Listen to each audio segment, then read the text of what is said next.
Hello નમસ્કાર વિદ્યાર્થી મિત્રો. તો મિત્રો આજે આપણે દ્વિતીય પરીક્ષા ધોરણ 9 વિષય સામાજિક વિજ્ઞાન વિષયના પેપરનું સંપૂર્ણ સોલ્યુશન આ વિડીયોની અંદર આપણે જોવાના છે. તો આ વિડીયોને અંત સુધી જોવાનું ભૂલતા નહીં.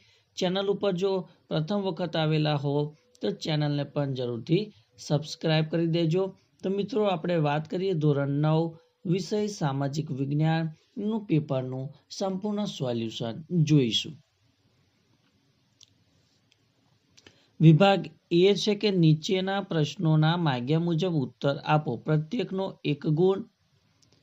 પહેલો પ્રશ્ન છે કે યોગ્ય વિકલ્પ પસંદ કરીને ખાલી જગ્યા પૂરો. કે જર્મન સમ્રાટ ખાલી જગ્યા ઉગ્ર રાષ્ટ્રવાદ અને સામ્રાજ્યવાદનો પ્રણેતા હતો. તો મિત્રો એનો જવાબ આવશે કેસર વિલિયમ બીજો. બીજો પ્રશ્ન કે સંયુક્ત રાષ્ટ્રોનું મુખ્ય કાર્યાલય યુએસએના ખાલી જગ્યા ખાતે આવેલું છે. તો જવાબ આવશે ન્યુયોર્ક. નીચેના વિધાનો ખરા છે કે ખોટા તે જણાવો. ત્રીજો પ્રશ્ન છે કે ગોપાલ કૃષ્ણ ગોખલે ગાંધીજીના રાજકીય ગુરુ હતા. તો આ વિધાન ખરું છે. ચોથું કે બંધારણ એ આમુખનો આત્મા છે. તો આ વિધાન ખોટું છે. મિત્રો આમુખ એ બંધારણનો આત્મા ગણાય છે, તો અહીંયા ઉલટું આપેલું છે, માટે આ વિધાન ખોટું છે. ત્યારબાદ નીચેના પ્રશ્નોના 1-2 શબ્દોમાં આપણે ઉત્તર આપવાના છે.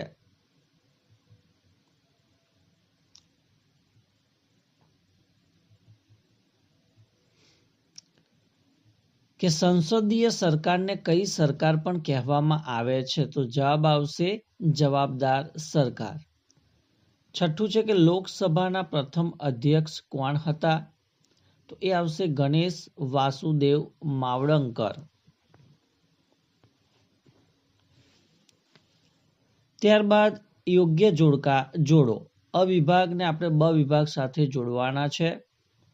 સાતમો પ્રશ્ન છે કે ભારતની પૂર્વ પશ્ચિમ લંબાઈ કેટલી છે. તો ઓપ્શનમાંથી આપણે જવાબ આવશે 2933 કિલોમીટર. સર્વોચ્ચ અદાલત ક્યાં આવેલી છે. તો જવાબ આવશે દિલ્હીની અંદર આવેલી છે.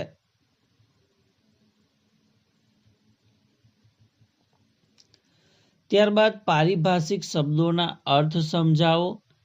9મું છે ખરાવ જંગલ. તો જે જંગલોના વૃક્ષો ઉનાળાની શરૂઆતમાં પોતાના પાંદડા ખેરવી નાખે છે તેને ખરાવ જંગલ કહેવામાં આવે છે. 10મું છે વન્યજીવો. તો મનુષ્ય પર નિર્ભર રહ્યા વગર કુદરતી અવસ્થામાં સ્વતંત્ર રીતે જીવતા પ્રાણીઓ કે પક્ષીઓ કે કીટકોને વન્યજીવો તરીકે ઓળખવામાં આવે છે. મિત્રો ત્યારબાદ વિભાગ બી તમે અહીંયા જોઈ શકો છો. એના પ્રશ્નો પણ જોઈ શકો છો. તો આ દરેક પ્રશ્નોનું સોલ્યુશન પણ આપણે આ જ વિડીયોની અંદર જોવાના છે. ત્યારબાદ વિભાગ સી 19 થી 22 પ્રશ્ન એની અંદર આપેલા છે. વિભાગ ડી ની અંદર પણ તમે 23 થી 25 આપણને આપેલા છે. તો આ દરેક વિભાગના પ્રશ્નોનું સોલ્યુશન જોઈએ. 11મો પ્રશ્ન છે કે પ્લાસીનું યુદ્ધ ક્યારે અને કોની વચ્ચે થયું અને તેનું શું પરિણામ આવ્યું. તો પ્લાસીનું યુદ્ધ ઈસવીસન 1757માં બંગાળના નવાબ સિરાજ ઉદ દૌલા અને અંગ્રેજો વચ્ચે થયું. આ યુદ્ધમાં અંગ્રેજોની જીત થઈ.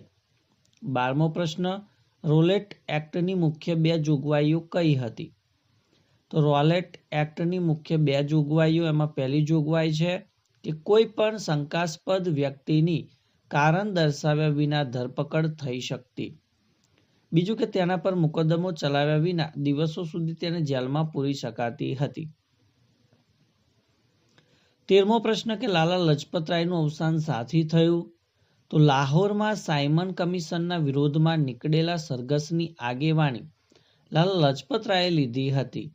એ સમયે અંગ્રેજ અમલદાર જ્હોન સાન્ડર્સના હુકમથી અંગ્રેજ પોલીસે લાલા લજપતરાય પર લાઠીઓના સખત ફટકા માર્યા અને લાઠીચાર્જથી જીવલેણ ઈજાઓને કારણે લાલા લજપતરાયનું અવસાન થયું હતું. 14મો પ્રશ્ન છે કે પંડિત જવાહરલાલ નહેરુ બિન જોડાણની નીતિ વિશે શું માનતા હતા.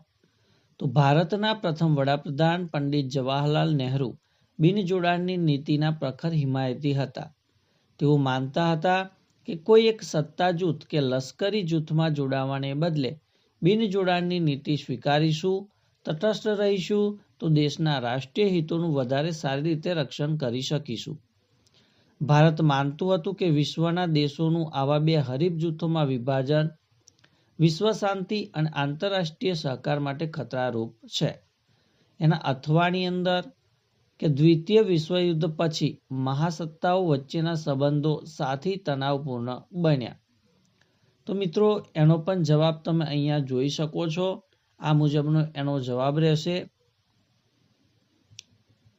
15મો પ્રશ્ન છે કે લઘુમતીઓને બક્ષવામાં આવેલા બંધારણીય અધિકારો જણાવો. તો લઘુમતીઓને બક્ષવામાં આવેલા બંધારણીય અધિકારો આ મુજબ છે કે લઘુમતી કોમો પોતાની સંસ્કૃતિ, ભાષા કે ધર્મના આધારે શિક્ષણ સંસ્થાઓ સ્થાપી શકે છે તેમજ તેનું સંચાલન પણ કરી શકે છે. બીજું, રાજ્ય સરકાર કોઈ પણ પ્રકારના ભેદભાવ વિના તેમને દરેક પ્રકારની નાણાકીય સહાય આપવા બંધાયેલી છે. ત્રીજું કે રાજ્ય સરકાર લઘુમતી સંસ્થાઓની મિલકતનું સંપાદન જરૂરી વળતર આપીને જ કરી શકે છે. 16મો પ્રશ્ન કે જમીન નિર્માણની પ્રક્રિયા વિશે જણાવો. તો તાપમાનના મોટા ફેરફારો, વરસાદ, હિમ, હવા, વનસ્પતિ, જીવજંતુઓ વગેરે પરિબળોની અસરથી ખડકોનું ખવાન થાય છે. તેનાથી ખડકોની ઉપરની સપાટીનો ભૂકો બની ભૂમિ આવરણ રચાય છે. તેમાં ખડકોના ટુકડા, કાંકરા, માટી, રજ વગેરે હોય છે જે રેગોલિથ કહેવાય છે. તેમાં જૈવિક દ્રવ્યો, હવા અને પાણી ભળીને જમીન બને છે. ત્યારબાદનો પ્રશ્ન છે કે નર્મદા બેસિન વિશે જણાવો. તો મિત્રો અહીંયા નર્મદા બેસિન અહીંયા તમે જવાબ જોઈ શકો છો.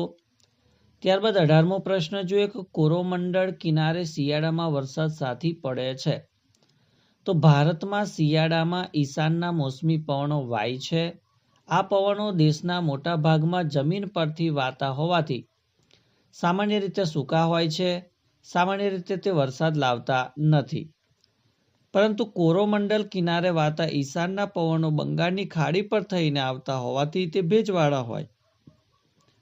તેથી તે કોરોમંડળ કિનારે વધુ વરસાદ આપે છે. આમ કોરોમંડળ કિનારે શિયાળામાં વરસાદ પડે છે. ત્યારબાદ વાત કરીશું વિભાગ સી કે નીચે આપેલા પ્રશ્નોના માગ્યા મુજબ ઉત્તર લખવાના છે.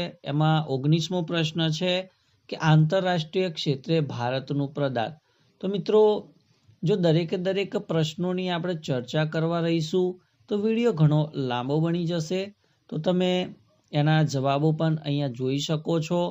ત્યારબાદ 20મો પ્રશ્ન છે કે સાંસદની લાયકાત કઈ છે. તો ભારતીય સંસદના સભ્ય માટેની લાયકાતોની વાત કરીએ તો તે ભારતનો નાગરિક હોવો જોઈએ. તેની ઉંમર 25 વર્ષ કરતાં ઓછી ન હોવી જોઈએ. તે સંઘ સરકાર કે રાજ્ય સરકારનો પગારદાર નોકર ન હોવો જોઈએ. તે માનસિક રીતે અસ્થિર તેમજ નાદાર ન હોવો જોઈએ. તે અદાલત દ્વારા ગુનેગાર પુરવાર થયેલો પણ ન હોવો જોઈએ. ત્યારબાદ એની અથવાની અંદર જે પ્રશ્ન છે જેની અંદર આપણે ટૂંક નોંધ લખવાની છે અંદાજપત્રની. તો મિત્રો એનો જવાબ પણ તમે અહીંયા જોઈ શકો છો. ત્યારબાદ 21મો પ્રશ્ન કે ટૂંક નોંધ લખો. લોક અદાલતો અને જાહેર હિતના દાવા. તો મિત્રો એનો પણ જવાબ તમે અહીંયા જોઈ શકો છો. બરાબર, આ મુજબ તમારે જવાબો જે છે એ તૈયાર કરી દેવાના છે. મિત્રો અહીંયા તમે જોઈ શકો છો. ત્યારબાદ આપણે વાત કરીશું વિભાગ ડી, જેની અંદર 23મો પ્રશ્ન છે કે ટૂંક નોંધ લખો પૂર્ણ સ્વરાજની માંગણી. તો મિત્રો એનો પણ જવાબ તમે અહીંયા જોઈ શકો છો. ત્યારબાદ 25મો પ્રશ્ન છે કે વન્યજીવ સંરક્ષણ માટેની નીચેની પરિયોજનાઓની વિગતો ટૂંકમાં આપવાની છે. એમાં પેલું વાઘ પરિયોજના છે. તો મિત્રો એ યોજનાનો જવાબ તમે વાઘ પરિયોજના વિશે પણ અહીંયા જોઈ શકો છો. ત્યારબાદ બીજી છે કે સિંહ પરિયોજના. તો એનો જવાબ પણ તમે અહીંયા જોઈ શકો છો. અથવાની અંદર ભારતમાં વન્યજીવોના સંરક્ષણ માટે કયા ઉપાયો હાથ ધરવામાં આવ્યા છે. તો મિત્રો એનો પણ તમે અહીંયા જવાબ જોઈ શકો છો. બરાબર છે. તમે અહીંયા જોઈ શકો છો કે ભારતમાં વન્યજીવોના સંરક્ષણ માટે કયા કયા ઉપાયો કરવામાં આવેલા છે એ ઉપાયો પણ તમે અહીંયા જોઈ શકો છો. તો મિત્રો આ હતું ધોરણ 9 વિષય સામાજિક વિજ્ઞાનનું દ્વિતીય પરીક્ષાના પેપરનું સંપૂર્ણ સોલ્યુશન. તો વિડીયો ચોક્કસથી તમને ગમ્યો જ હશે. તો વિડીયોને લાઇક કરી દેજો, શેર કરી દેજો અને ચેનલ ઉપર જો પ્રથમ વખત આવેલા હો તો ચેનલને જરૂરથી સબસ્ક્રાઇબ કરી દેજો. Thank you. આભાર.